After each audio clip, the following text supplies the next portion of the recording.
existe una sola forma de saber o un solo tipo de saber. Solamente los que hablan quichua deben participar de la movilización. Los diferentes procesos migratorios influyen en las identidades indígenas, sintiéndose orgullosos del pueblo y de la cultura a la que se pertenecen. Las estructuras educativas reproducen relaciones de poder que reflejan la lógica colonial porque no quieren que se pierda la lengua, porque perder la lengua implica perder la cultura. No existe solamente una cultura única o no existe una lengua única. Entre más culturas tengamos y entre más lenguas tengamos, somos más ricos.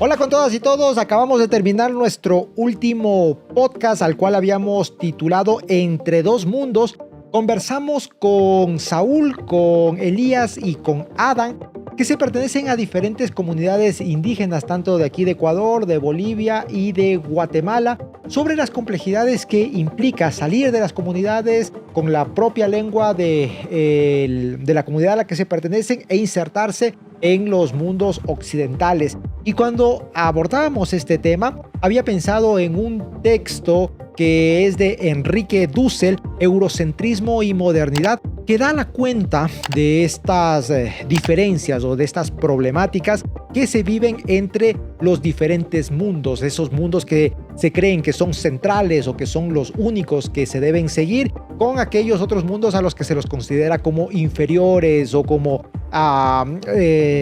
inferiores principalmente, con las condiciones de los países centrales. Entonces, Dussel propone algunas ideas que a mí me parecen interesantes. Una de ellas es esta noción de descolonización del saber, sobre todo en la experiencia universitaria. Los tres compañeros que estuvieron en el último podcast con nosotros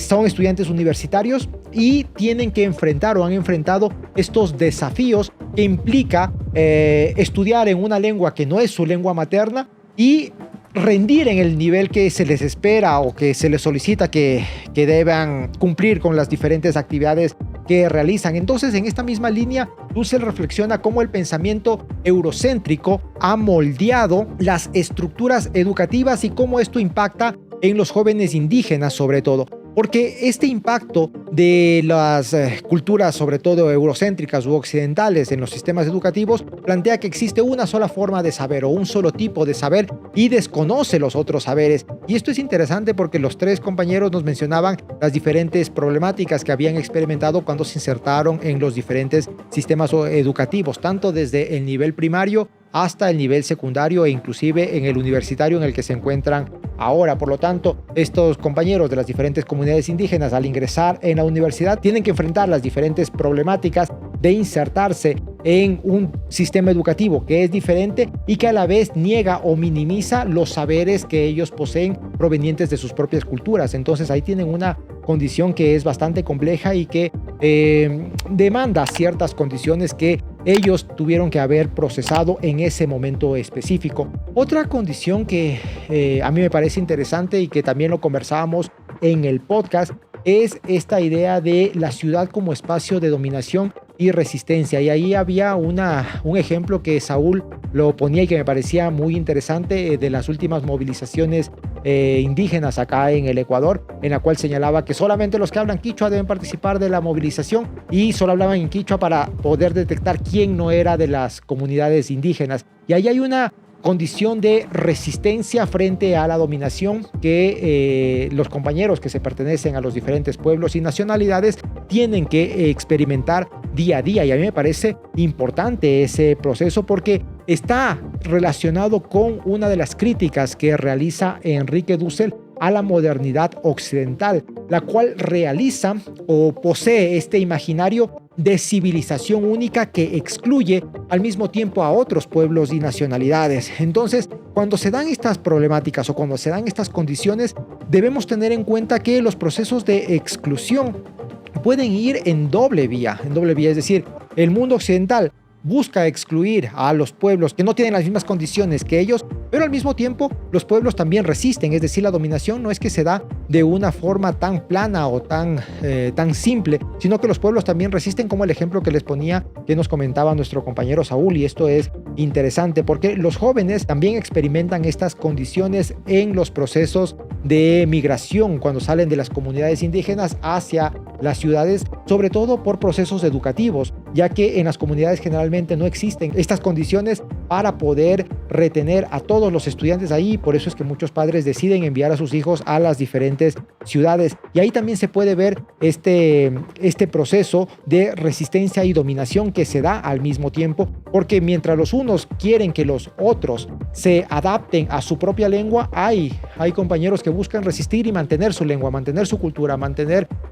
su propia vestimenta. Y eso es un proceso reivindicativo que es muy importante de considerar, sobre todo al día de hoy en América Latina, ya que nosotros tenemos toda una diversidad amplísima de pueblos y nacionalidades, los cuales en lugar de excluirlos, deberíamos buscar la forma para poder incorporarlos y tener estas condiciones entre las diversas culturas que tenemos en nuestros países. Un tercer punto que a mí me parece interesante de esta idea que menciona Enrique Dussel tiene que ver con la identidad y subjetividad en el contexto moderno. Dussel analiza cómo los diferentes procesos migratorios influyen en las identidades indígenas, muchas veces que están en esta tensión entre las expectativas de la modernización y la preservación de la cultura. Y eso es interesante porque tanto Saúl, Elías como Adam mencionaban este proceso que se encuentra en esta idea de adaptarse o tener que insertarse en los diferentes procesos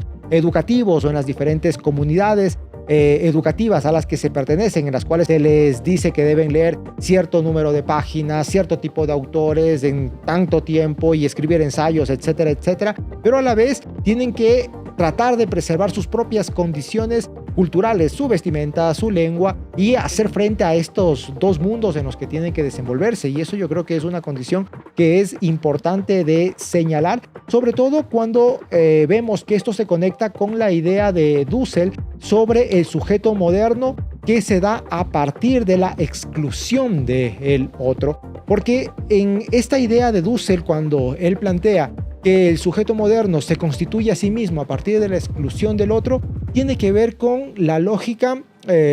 importante, creería yo, de cómo este otro se autoafirma a sí mismo. Entonces, cuando los compañeros que se pertenecen a las diferentes nacionalidades indígenas se autoafirman, como lo hacían los compañeros que teníamos en el podcast, de manera reivindicativa y de manera muy potente, sintiéndose orgullosos del pueblo y de la cultura a la que se pertenecen, en ese momento se afirman a sí mismos y los procesos de dominación son más complicados de que se realicen, porque el dominador lo que quiere hacer es que el otro no ponga ninguna resistencia para que el proceso de dominación sea mucho más sencillo. Un último punto que quisiera abordar tiene que ver con esta idea de economía moral y de las relaciones de poder en el ámbito educativo, que